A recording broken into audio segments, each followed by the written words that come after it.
No sé a cuál se le ocurrió bajar epidemiología a quinto. A la persona quiso.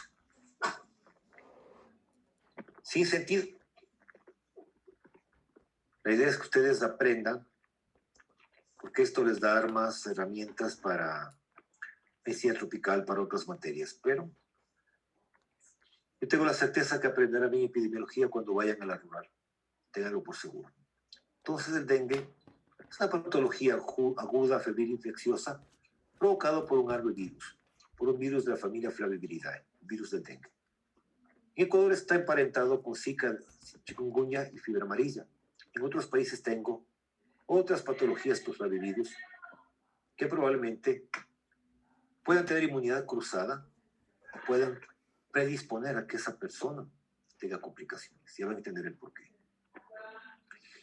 ¿Quién transmite? El dengue, Zika, chikungunya, mosquitos de la especie Aedes. Para el dengue se estima que en el mundo enferman de 60 a 100 millones de personas, y en estas personas que enferman, entre 20 millones, que corresponde a la tercera o quinta parte de los infectados, desarrollan un cuadro de dengue clásico. Otros probablemente ni siquiera desarrollen síntomas. Se enfermaron, tienen el virus con síntomas inespecíficos y van a ver hasta el 87% de pacientes pueden tener una fiebre indiferenciada o síntomas inespecíficos. Y dentro de los que enferman de dengue, probablemente un porcentaje muy bajo, 250 a 500 mil personas, tengan un caso de dengue hemorrágico, síndrome de choque por dengue. La mortalidad se verá más en este grupo poblacional de complicaciones, los que van a morir. Solo para que vean la cantidad de pacientes que desarrollan dengue. 500 millones de personas en América están en riesgo de contraer dengue.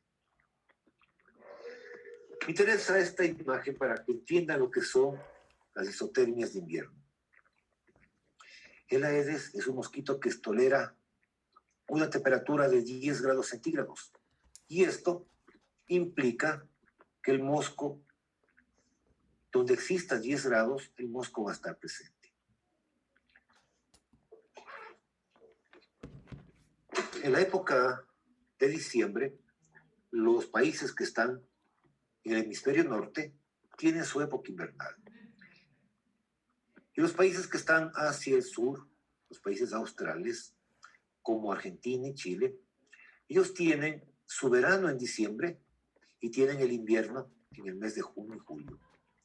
Por lo tanto, yo tendré que ver las isotermias de invierno de julio para los países australes y isotermia de enero para los países nórdicos.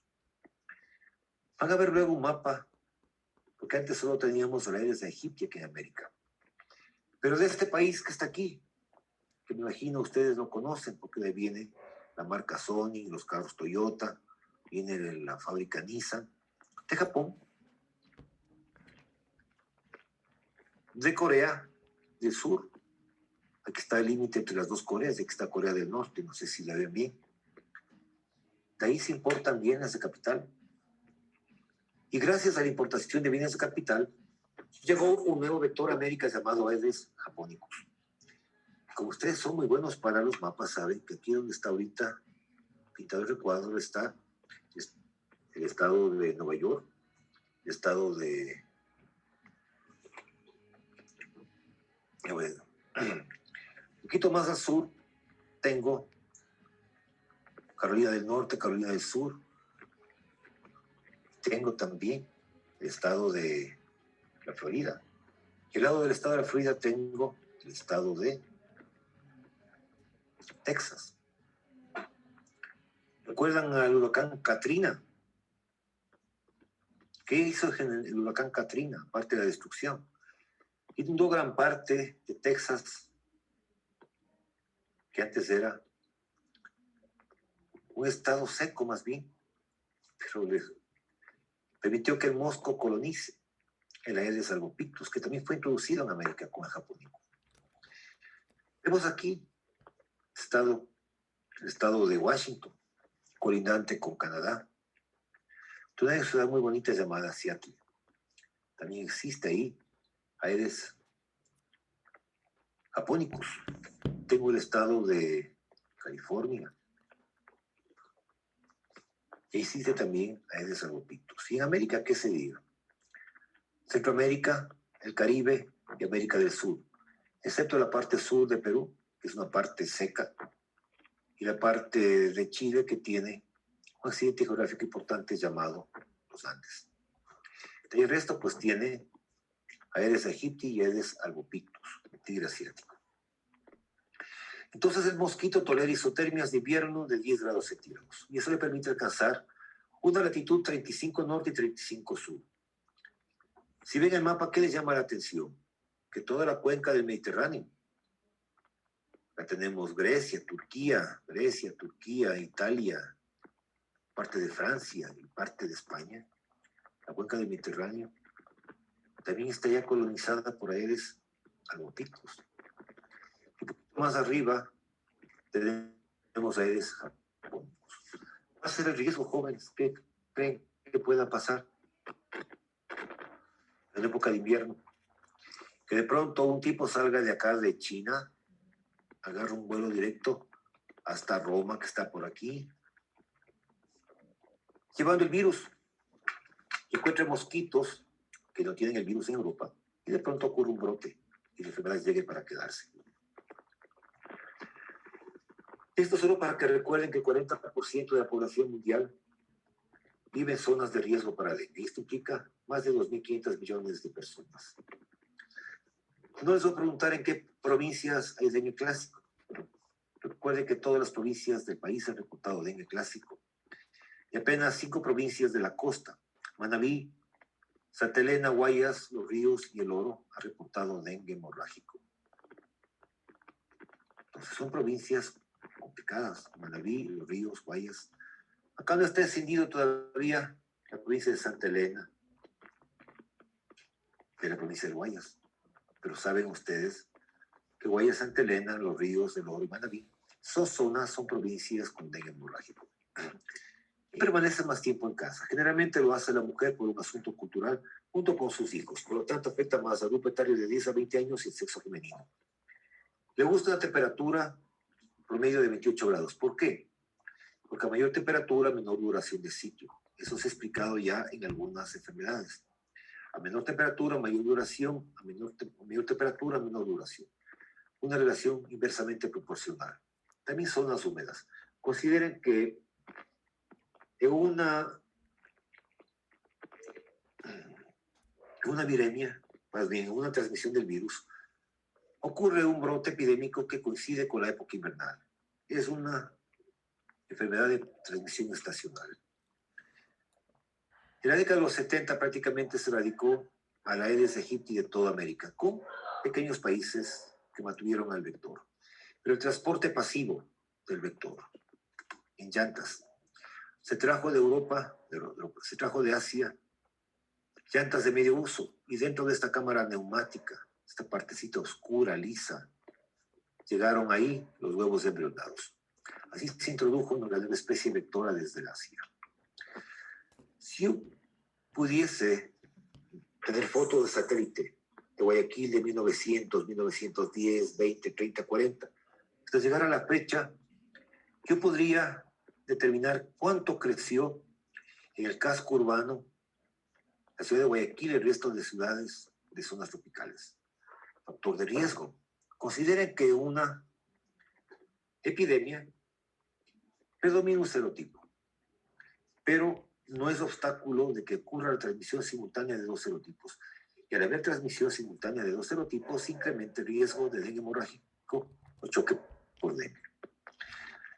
Esta parte de aquí tengo que explicarles bien para que entiendan lo que es la inmunidad específica para serotipo y inmunidad cruzada. Si enfermo de dengue por tipo 1, yo desarrollo lo que se llaman anticuerpos homólogos contra el virus tipo 1 del dengue. Si tengo yo una infección por otro tipo, probablemente no esté protegido. ¿Por qué? Porque estos virus se vuelven heterólogos, no son específicos para la infección, y estos virus lo que hacen es secuestrar, mantener a los virus sin neutralizarlos, y esto permite que ingresen un mayor número de virus dentro de los macrófagos, de los de las células mononucleares, y las células mononucleares van a producir unas sustancias vasoactivas que provocan a su vez salida de líquido de plasma al espacio intravascular y por ende extravasación, hemoconcentración, hemorragias por este daño capilar. Hay variantes del virus que son virulentas o son patógenas. Virulentas por el paso sucesivo de un enfermo a otro. Y esto incrementa el riesgo, obviamente, de enfermedades como el dengue, hemorragia y choque por dengue. ¿Cómo ocurre el ciclo de transmisión? Un mosquito pica a una persona y inocula saliva con el virus.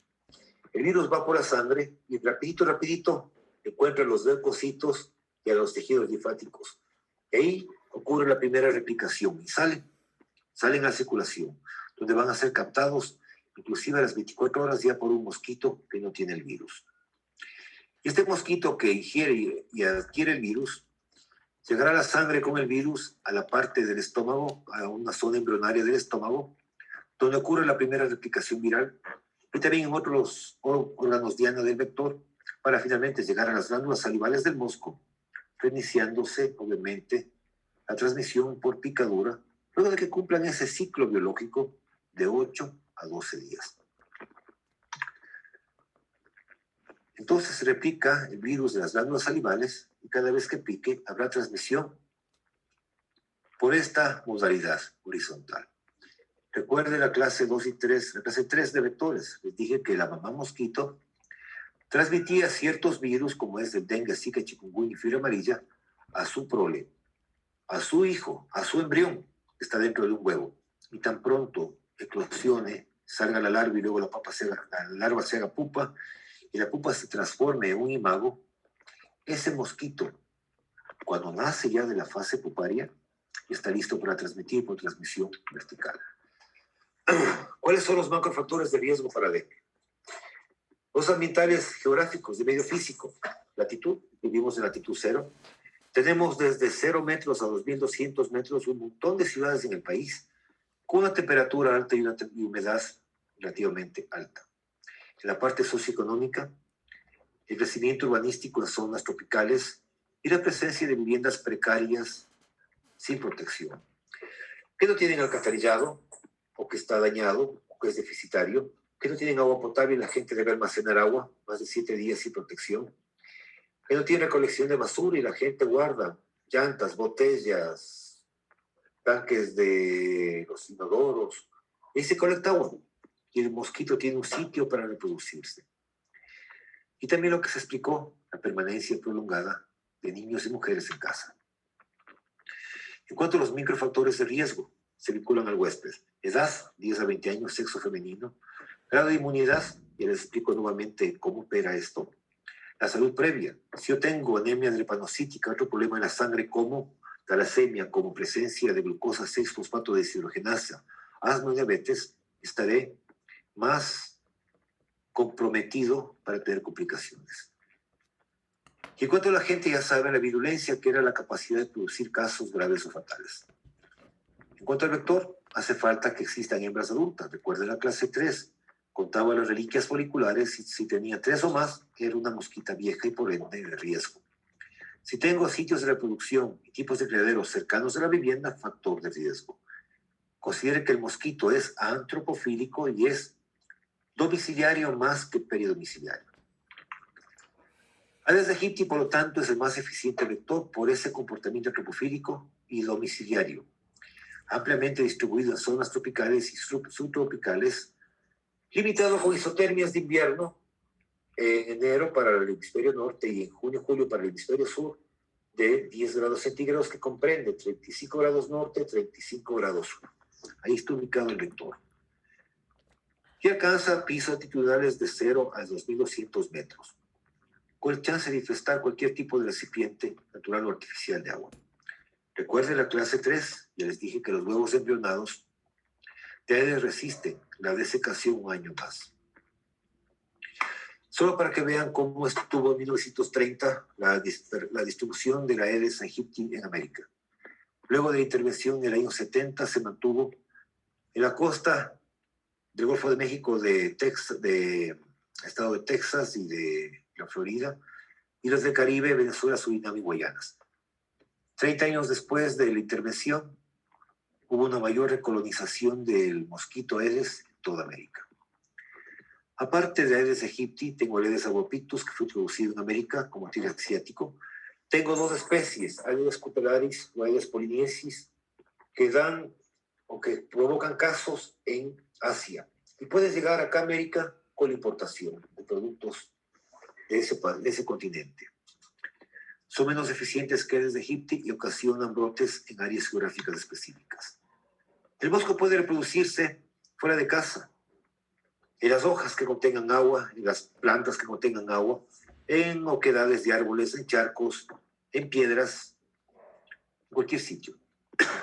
Pero interesa más las áreas de reproducción domésticas, que comprenden tanques de reserva, cisternas, inodoros, toneles, canecas, tinajas, cántaros, bebederos de animales, neumáticos de automóvil, latas. Las latas y las botellas tienen un grado de infestación bajo. ¿Por qué? Porque generalmente las botellas son transparentes y la botella transparente no le gusta al mosco, primero por el tamaño que tiene la abertura de la botella y por el color. Voy a definir casos.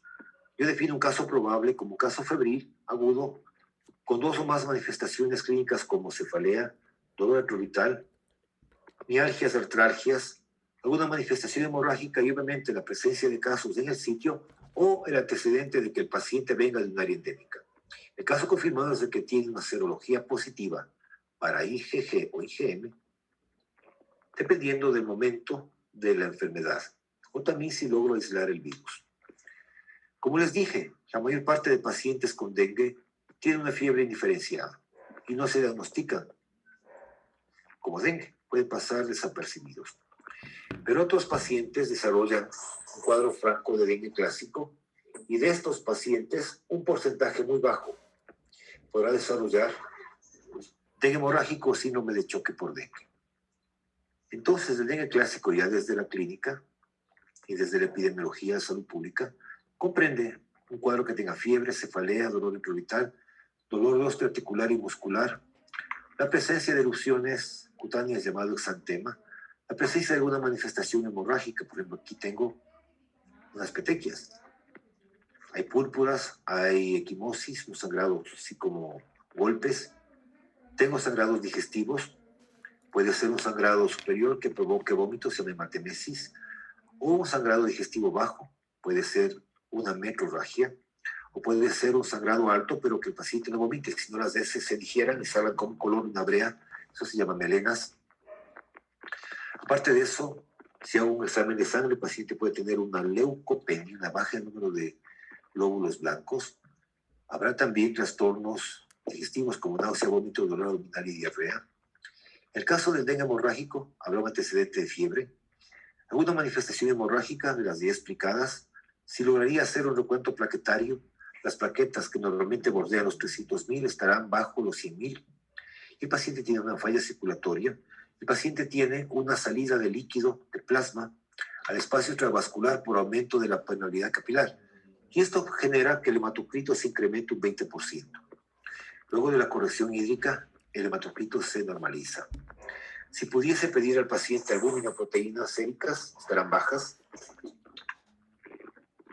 Además de estos sangrados que ya están indicados, si la mujer está cursando la menstruación, probablemente tenga una metrorragia, que es un aumento del flujo menstrual. En el síndrome de choque por dengue, yo tengo 4 manifestaciones mayores: fiebre alta, hemorragia, crecimiento hepático y fallo circulatorio. Los casos severos de esta forma de dengue cursan con un choque hipovolémico. ¿Por qué? Porque sale plasma al espacio extravascular. Y el paciente viene con pulso débil, acelerado, con taquicardia. Toma la presión arterial, tiene la presión arterial sistólica 120, la diastólica 80. La diferencia entre las dos se llama tensión diferencial, que más o menos es 40. En el caso del choque por dengue, el paciente tiene un estrechamiento de la tensión diferencial de menos 20 milímetros de mercurio. Eventualmente, habrá hipotensión. con una presión sistólica inferior a 80 miligramos. No pregunta miligramos, milímetros de mercurio. Uno le pregunta al paciente cuál es su presión normal. El paciente va a decir, mi presión es normal, 110, 120. Pero en este caso van a ver que la sistólica está bajo lo normal. Y ver al paciente con piel fría, húmeda, cianótica, estar orinando poco. ¿Por qué? Porque hay una insuficiencia prerrenal. No llega tanta sangre con buena presión para la filtración. Y hay oliguria. Y de pronto hemorragias, coagulación intravascular, derrames, confusión mental. Será poco usual que el paciente tenga una falla hepática fulminante o una insuficiencia hepática, producto del dengue. También el paciente puede venir con una miocarditis, por eso les decía que hay que diferenciar la leptospirosis del dengue por ciertas características que pueda tener, como hepatitis fulminante o una miocarditis. Eventualmente, el paciente vendrá con fiebre y signos de encefalitis o encefalopatía. No interesa y vamos acá. ¿Por qué ocurre el dengue hemorrágico y choque por dengue? Ocurre por infecciones sucesivas por serotipos distintos. Saben ustedes que hay 4 tipos, dengue 1, 2, 3, 4. El que más produce dengue hemorrágico es el tipo 2, seguido del 3, seguido del 4 y finalmente el 1. Habrá mayor riesgo de infecciones secundarias. El paciente tiene otra infección sobreañadida. O cuando ocurre una circulación simultánea intensa. Por ejemplo, están transmitiéndose simultáneamente 2 serotipos. Esto se conoce como transmisión hiperendémica. En cuanto a la virulencia de la gente, ya saben ustedes que el tipo 2 es el que causa enfermedad hemorrágica, seguido del 3, el 4 y el 1. ¿Quién tiene más susceptibilidad de enfermar de dengue? Los niños, mujeres de raza blanca, la gente que tiene enfermedades crónicas como anemia dermatocítica, enfermedades hemáticas como talasemia, como deficiencia de glucosa 6-fosfato deshidrogenasa, pacientes con asma o diabetes. La madre que sufrió dengue, puede transferir a su embrión, no puede, transfiere anticuerpos tipo de dengue específico.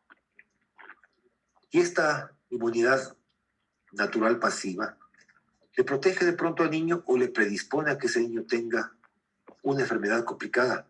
Ya saben el porqué. Los niños probablemente menores de 6 meses tengan complicaciones especiales. La bioinfección provoca el desarrollo de anticuerpos que neutralizan al virus del dengue del mismo serotipo. Por lo tanto, son anticuerpos homólogos. En una segunda infección por un serotipo distinto, los anticuerpos persistentes se vuelven heterólogos. Estos ya no neutralizan al virus y forman con el nuevo virus un complejo infectante, con el virus infectante sin lograr neutralizar al virus. Y va a haber una mayor carga viral, una mayor viremia. Y estas nuevas cepas del virus del dengue que no son neutralizadas por anticuerpos circulantes van a ingresar en mayor proporción a células mononucleares, aumentando la producción del virus. Por ese motivo, en caso de una segunda infección, los síntomas pueden ser más duraderos y más graves. Entrará un mayor número de virus a los monocitos y estos van a liberar mediadores vasoactivos que aumentan la permeabilidad vascular, agravando manifestaciones hemorrágicas propias del dengue hemorrágico y síndrome de choque por dengue. Esa es la fisiopatología, en pocas palabras.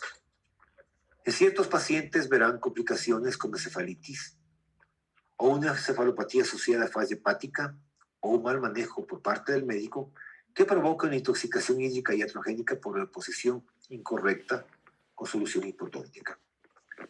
¿Qué van a hacer ustedes ya una vez que empieza el dengue? Van a estar sentados en el consultorio y van a salir activamente a buscar casos. Si salen activamente a buscar casos que sean compatibles, ustedes tienen el chance de hacerlo activamente o sentaditos, esperar que lleguen los pacientes del consultorio. Si hacen una vigilancia activa, ustedes salen al campo a buscar pacientes febriles y pueden detectar la transmisión silenciosa del virus e incluso brotes incipientes. ¿Para qué sirve? Para predecir una epidemia, ya que detectan la transmisión del virus en periodos interepidémicos. Cada 4 o 6 años, depende. La última epidemia de dengue a nivel de América fue hace 9 años. Entonces, hace 8 años exactamente, en 2013. Entonces, si están buscando casos, pueden predecir una epidemia cuando detectan la transmisión del virus en estos periodos interepidémicos. Como vieron ustedes, jóvenes, la mayor parte de pacientes con dengue no son diagnosticados como dengue, porque semejan cualquier otra enfermedad. Entonces podrán ustedes, basta que esté el paciente febril para tomar muestras de sangre para lograr el aislamiento o la dosificación o determinación de IgM. Ustedes, imagino que aprendieron con la doctora Guinaga, saben que en el año existen semanas epidemiológicas. Y ustedes van a encontrar un brote que lo van a ubicar en una semana epidemiológica en un lugar geográfico del país. Van a establecer qué serotipo está provocando la enfermedad y van a ver pacientes y podrán estimar la gravedad. Si ven que la mayor parte de casos son casos de dengue clásico, no complicados, van a estar tranquilos porque no va a haber un brote epidémico con complicaciones. Pero si de entrada ven que los pacientes tienen dengue hemorrágico, choque por dengue, reparen al sistema de salud. Entonces, a todo paciente febril van a sacar sangre para valorar IgM, si es una preinfección o aislar el virus. Esta vigilancia detecta el aumento rápido de casos febriles que no son específicos. E incluso investiga todo caso febril hemorrágico o un deceso por una virosis. La gente dice, sí, estuvo con fiebre el paciente y se murió. Antes de que le entierren, ustedes pueden pedir permiso a la familia y le van a hacer un huequito aquí. Aquí está la apófisis cristagallis en la parte de atrás.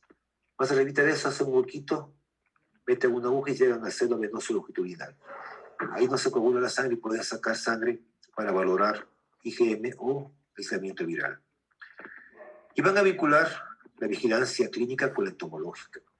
La pasiva se sustenta en la notificación obligatoria, es aplicable a regiones endémicas y lamentablemente es insensible, ya que no todos los casos de dengue van a ser diagnosticados, especialmente en periodos de baja transmisión. ¿Y cómo van a hacer la vigilancia entomológica? Facilito. Van a las casas y cuentan en las casas, cuentan cuántas casas son positivas para el vector, índice de vivienda. Y luego buscan en las casas cuántos recipientes tienen a las formas inmaduras y sacan el índice del recipiente, que indica la preferencia del vector para poner huevos en tal o cual recipiente. Finalmente hacen el índice de Bretiau, de cuántos recipientes son positivos en 100 casas, y esto evalúa la producción de larvas por casa y por tipo de recipiente. ¿Cómo interpretan? Si Bretiau es menor que 5, vivienda menor que 4 y recipiente menor que 3, su área es segura. Es poco probable que ocurra un brote, una transmisión de dengue.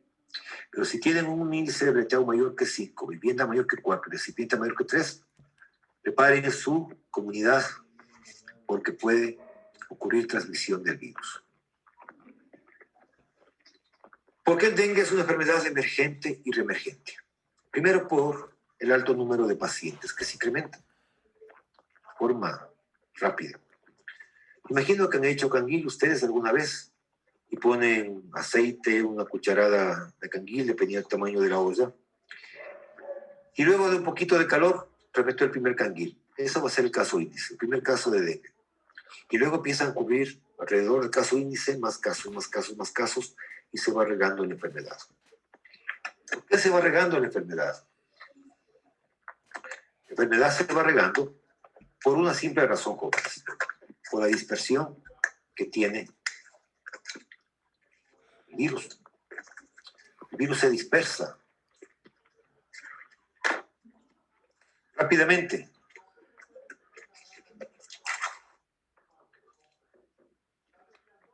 Aquí ocurrió el brote índice en esta casa. El mosquito a esta persona le picó 3 días antes. Eso es el periodo de incubación, 3 días antes. Y empezó con algo de malestar, con algo de fiebre, pero para el día 5 ya no aguanta la fiebre. Ya está, que se muere, con dolor de cabeza, con dolor, con la fiebre. Y va donde el médico y diagnostica que tiene dengue. El mosco que le picó hace 3 días del inicio de síntomas.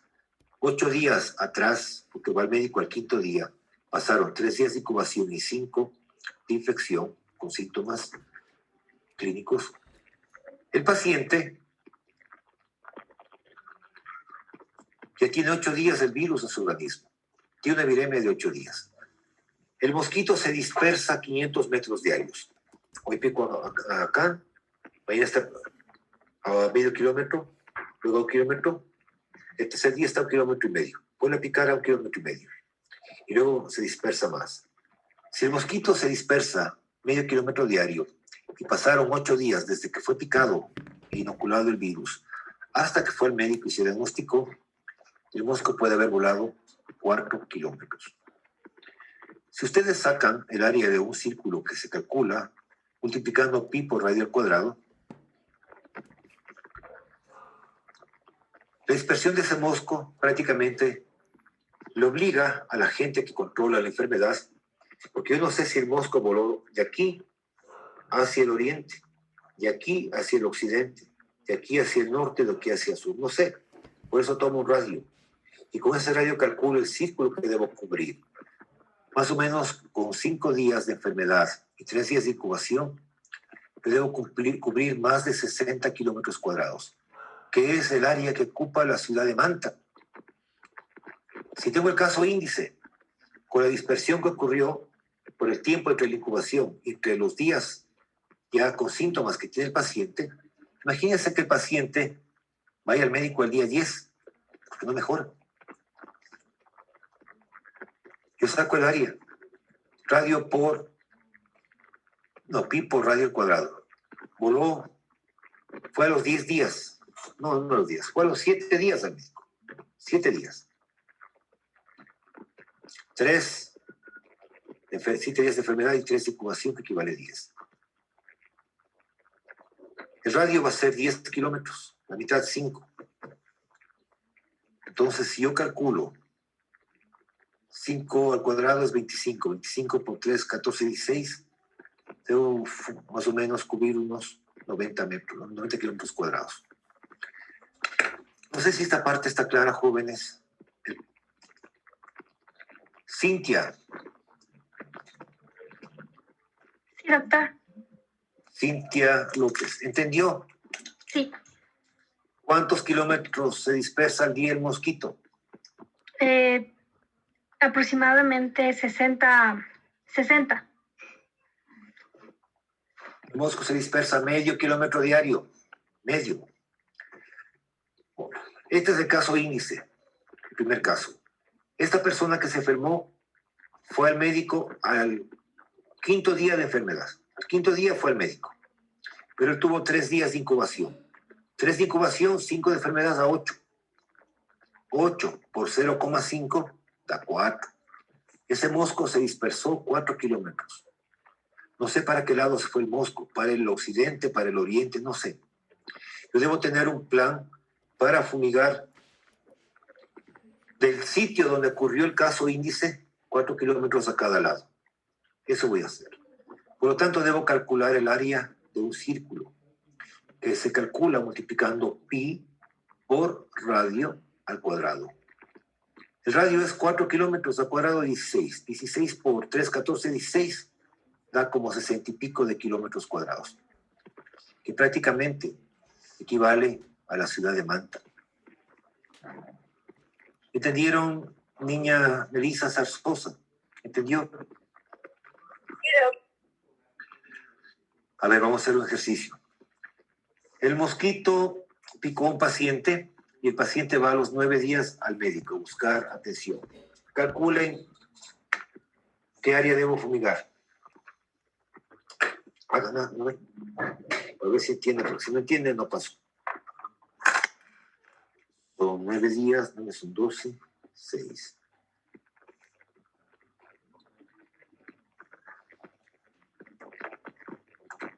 ¿63 kilómetros cuadrados?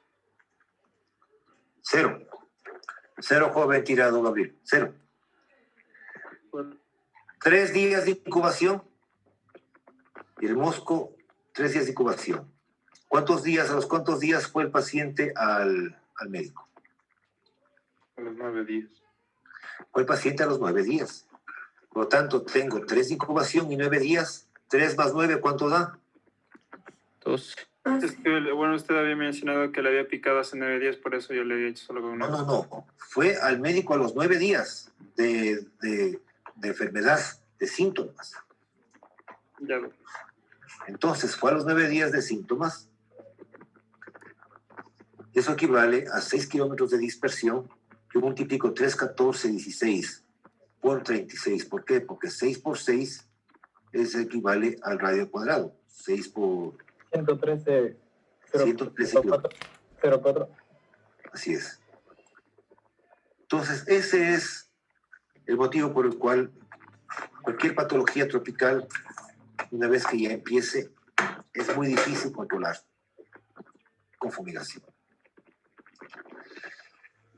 También será emergente y reemergente por las complicaciones severas, por reacciones cruzadas con otros flavivirus. Imagínense, yo me enfermé por dengue, o es por zika, chikungunya, fiebre amarilla. Y tengo el chance o de estar protegido porque mis anticuerpos me protegen, o puedo tener lo que ya les expliqué, los anticuerpos heterólogos, que no me protegen porque no neutralizan al nuevo virus.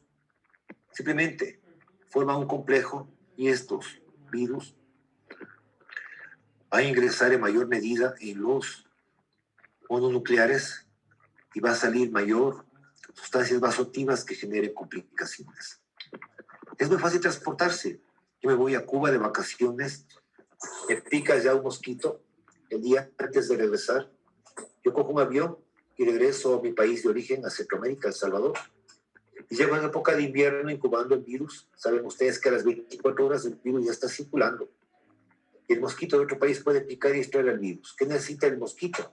Picar, cumplir el ciclo biológico que demora de 8 a 12 días, dependiendo de la temperatura ambiental, e empieza la transmisión. Por el incremento poblacional en zonas tropicales, por la permanencia de susceptibles en áreas endémicas, por la migración de gente que vive en área endémica, no endémica. Yo voy llevando mis tanques donde colecto el agua porque voy a otro sitio que tampoco tengo agua potable. Yo voy llevando mis tanques secos, pero aquí adentro están los huevos embrionados. ¿Y cuánto vive un huevo embrionado? 1 año o más. Entonces solo necesita ese huevo agua para empezar su ciclo. Y tengo áreas con alta infestación del vector. ¿Por qué? Porque las actividades de control son nulas o ineficientes. Esa gente no tiene agua potable, mantiene agua almacenada, no tiene alcantarillado. Por lo tanto, el mosco está reproduciéndose incluso en la misma casa. Y la gente, por incultura, acumula llantas, suciedad, basura, botellas, latas en el patio, y el vector encuentra áreas de reproducción cercanas a la vivienda. Considere que los viajes aéreos permiten que las personas propaguen rápidamente el virus de un país a otro. ¿Para qué ponerles un ejemplo? Si han visto con el chico, cómo es con el coronavirus, ¿qué pasó? Cuando empiezan los brotes epidémicos y se convierten en epidemias, especialmente ocurren en áreas urbanas con alta densidad poblacional, como Guayaquil, como Manta, como Esmeraldas. ¿Por qué? Porque está la población concentrada. Vamos a la parte final de la clase, los factores técnicos. ¿Vieron ustedes el mapa nuevo del año 2000, donde se restablece la infestación del vector en gran parte de América por ausencia o ineficacia de programas de control? Los programas de control vectorial, especialmente para Aedes, son deficientes. ¿Y esto qué implica? Que estos métodos tradicionales, los insecticidas, no son hoy por hoy adecuados para controlar a la Aedes aegypti. Hoy por hoy. ¿Qué toca hacer? La idea sería reducir la población del vector a un nivel por el cual no ocurra la transmisión. Ya saben ustedes, breteado 5%, vivienda 4%, recipiente 3%. Si tengo en mi área de trabajo esos indicadores, va a ser poco probable que ocurra un brote epidémico. Pero si tengo indicadores con valores más altos, breteado mayor que 5, vivienda mayor que 4, recipiente mayor que 3, mi área va a ser de riesgo. Yo tengo que rapidito buscar cómo eliminar o reducir los hábitats larvarios en el medio doméstico, y esto para controlar la población de vectores. Habrá que dormir con un medio físico, con mallas, con barreras, con toldos, para limitar el contacto con el vector. Tendré que hacer estudios entomológicos de resistencia, ya saben cómo se hacían. Metían así mosquitas en un insectario y le confrontaban con un gramaje específico de un químico determinado para ver la resistencia o sensibilidad. Y si morían 98, 99, 100, eran sensibles. Y si morían de 80 para abajo, eran resistentes. Habrá que usar insecticidas eficaces y también considerar el uso de herbicidas del abate. Hay que responder una pregunta sobre eso en mi trabajo. El control biológico implica usar en los sitios donde existe, por ejemplo, una pequeña piscina, laguna, crecimiento de mosquitos. Cuando fui a Cuba, había un sitio, más bien dicho, en la ciudad de Cárdenas, que queda a pocos kilómetros, a 23 kilómetros de Varadero, la ciudad insignia turística de Cuba. En Cárdenas salía el agua potable de las casas. ¿Por qué? Porque hubo un daño masivo en las instalaciones de agua potable y había unas pequeñas lagunitas fuera de casa, donde se une la calle con la vereda. Y pues, les haría más barato al gobierno cubano poner peces larvívoros por miles, millones de pescados que estaban nadando en la calle para que se coman a las larvas o pupas. Y así hacían el control en Cuba. Ambucias tiene así clasómeras de especies. Les hablé de los copépodos, las pulgas de agua. Que si ustedes ponían 10 macrociclops o 10 mesociclops, por litro de agua no dejaba una larva viva. Considere, jóvenes, que la eliminación de hábitats larvarios probablemente sea el mecanismo más eficaz a largo plazo para controlar al vector y por ende la enfermedad, complementado con la dotación de agua potable. Y vamos a la última diapositiva. La idea es que ustedes, si van a trabajar en un área tropical, estén capacitados por un buen diagnóstico y tratamiento, y puedan educar a la gente que vive en esas áreas de riesgo para que reconozcan el vector y por su cuenta ejecuten programas de control vectorial domiciliario, preparándose obviamente para un plan de contingencia, logística y de control vectorial que evite una infección.